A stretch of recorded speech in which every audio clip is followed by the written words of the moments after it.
Does my legacy ever feel like a burden? It's a lot to live up to. Now you need to remember who you are. A Dupree woman. Find your inner strength. Once we launch my purse line, we'll be on our way to giving the Kardashians a run for their money. I'm gonna shake things up.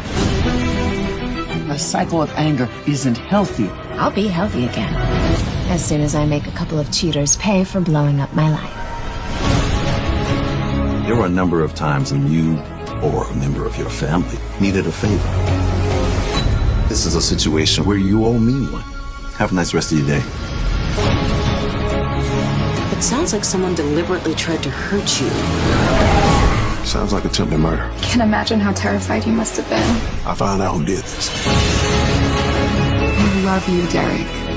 For one night, let me remind you of who you still are. I fell in love with an inconvenient man. Now you have to deal with the inconvenient consequences. You see how that... Dani and Bill may cross a line, while Hailey is cornered and Vanessa is suddenly accosted. The Thursday, January 22nd, spoilers for Beyond the Gates focus on Dani as she opens up to Bill and then makes a surprising move. Meanwhile, Hailey feels cornered, and Vanessa is accosted. Dani, Karla Mosley, is going through a trying time right now. Her mother has cancer, and she discovered that she carries the BRCA gene. Sure, she thinks both of her girls are in the clear, which she may be wrong about. And she continues to be drawn to Bill, Time and Kyle duet, during this crisis. And it doesn't help that Andre, Sean Freeman, heads to New York for a photo shoot. While he's gone, she turns to her ex once again. Apparently, she opens up to Bill and then makes a surprising move. In BTG's video preview for this week, she and Bill kiss. Does this mean that she initiates it? Hailey's going through it. Hailey, Mokita Goings, is super annoyed at her husband paying so much attention to Dani. Bill doesn't even hide it at this point. He can't stop being Dani's rock. But Hailey has a deadly plan, and it's going at a snail's pace. She keeps having to force him into drinking her herbal tea concoction, even though he hates it. Leslie, Trisha Mangrant, is also onto her con artist ways and continues to suggest they team up. But on Thursday, the weekly spoilers reveal that Hailey's cornered. Is it Leslie again? Does her old friend Lynette, Dominique Madison, come back around? Or maybe Thomas, Alex Alegria, finally corners Hailey to talk about overhearing her phone call to her cousin. Remember that phone call Vanessa, Lauren Buglioli, recently fielded from that irate husband? He was angry that his wife was a client of Vanessa's escort service, Heart Attach. He sounded like a problem that wouldn't go away anytime soon. Maybe he is the one who suddenly accosts Vanessa. Will she be okay? And if it is this guy, he's making a big mistake. Little does he know who Vanessa's significant other is. He doesn't want to get on the bad side of Joey Armstrong, John Lindstrom. In other DMV and Fairmont Crest news, Joey and his police chief pal Elon, Malachi Malik, are about to connect again. This time, Joey gives Elon some much-needed intel. Does it have anything to do with the information he collected to blackmail Leslie? And finally, two couples take the next step in their relationships by the end of the night. Any guesses? One of those couples better not be Bill and Dani. Just saying. The bottom line. This week at the gates, kisses in the dark have louder echoes than any public scandal. Dani and Bill have crossed a Rubicon, but the waters ahead are teeming with sharks. Kat, officially cut off, has chosen her truth, setting herself on a collision course with Ilona that promises financial ruin for someone. And Ted. Ted just learned that in a building of giants, it's best not to comment on their shoes. As the January chill sets in, the heat inside the gates is only just beginning to rise. The air in Port Townsend has always thrummed with the quiet tension of its supernatural undercurrent, but this week on Beyond the Gates, that tension explodes into a raw, undeniable magnetism that centers on two souls who are cosmically, catastrophically, drawn to each other. The January 22nd episode, titled Gravitational Pull, delivers on its name with breathtaking, heart-wrenching force, proving that no amount of magical wards, family edicts, or self-preservation can keep Bill Graves and Dani Morrigan apart. A convergence at the cliff's edge. The episode opens not with a spell or a spectral threat, but with a profound, echoing quiet.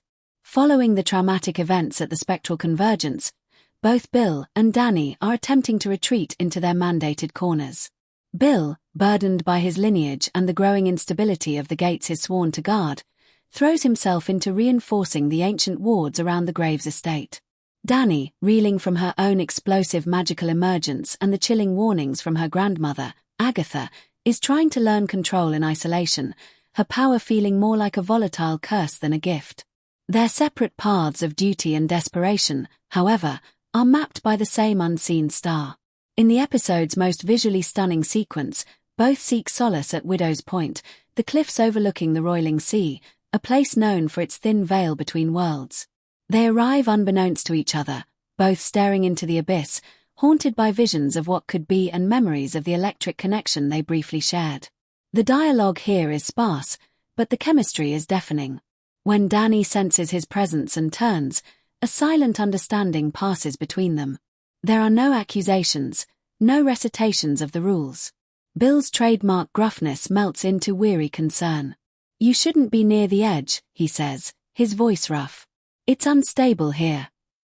Dani, instead of bristling, meets his gaze. Everything feels unstable. This shared vulnerability becomes the crack through which all their guarded walls begin to crumble. The spark ignites, a magic of their own making. The true spoiler gold lies in the episode's central scene. As they talk, a tense, circling conversation about responsibility and fear, a sudden, violent surge of chaotic energy erupts from a nearby weak spot in the veil. It's not a planned attack, but a magical geyser of raw, disruptive force that targets both of them, sensing the potent combination of their energies. Individually, they would struggle. Bill's guardian magic is defensive, rigid. Dani's raw power is offensive and wild. But as the chaotic energy lashes out, instinct takes over. In a moment of pure, unthinking synergy, Bill moves to shield Dani physically, while her hands come up, not in self-defense, but in unison with his. Their powers don't just combine, they harmonize. Bill's structured, blue-hued wards provide a framework, a channel, for Dani's torrential, gold-tinged magic. Together, they don't just seal the rupture. They reweave the frayed edges of the veil with a delicate, profound strength neither knew they possessed. The visual effect is breathtaking, a shimmering tapestry of light, part shield, part repair. As the last spark fades, they are left breathless, foreheads nearly touching, the air around them crackling not with residual magic, but with the shocking intimacy of what just transpired. "How did we do that?" Dani whispers, her eyes wide not with fear, but with awe. Bill, visibly shaken, his own doctrine of solitary guardianship shattered in an instant, can only reply, "I don't know. But it wasn't me. It wasn't you. It was us." The forbidden aftermath, stolen moments and rising stakes. This shared, miraculous act becomes a point of no return. The knowledge of their unique compatibility is a secret they now carry, a forbidden truth that binds them tighter than any vow. The episode masterfully weaves in stolen moments throughout its second half. The library confrontation, later, at the town archive, they coincidentally research the same historical confluence event. Their hands brush reaching for the same ancient ledger, and the contact sends a visible, gentle pulse of light through the dusty pages, illuminating hidden text. The look they share is one of shared terror and exhilaration. A warning from the past, Agatha Morrigan, attuned to the shifts in magical energy, confronts Dani. Her warning is more specific and dire than ever. That which guards the lock and that which is the key were never meant to join. It doesn't open a door, child. It breaks the lock forever. This frames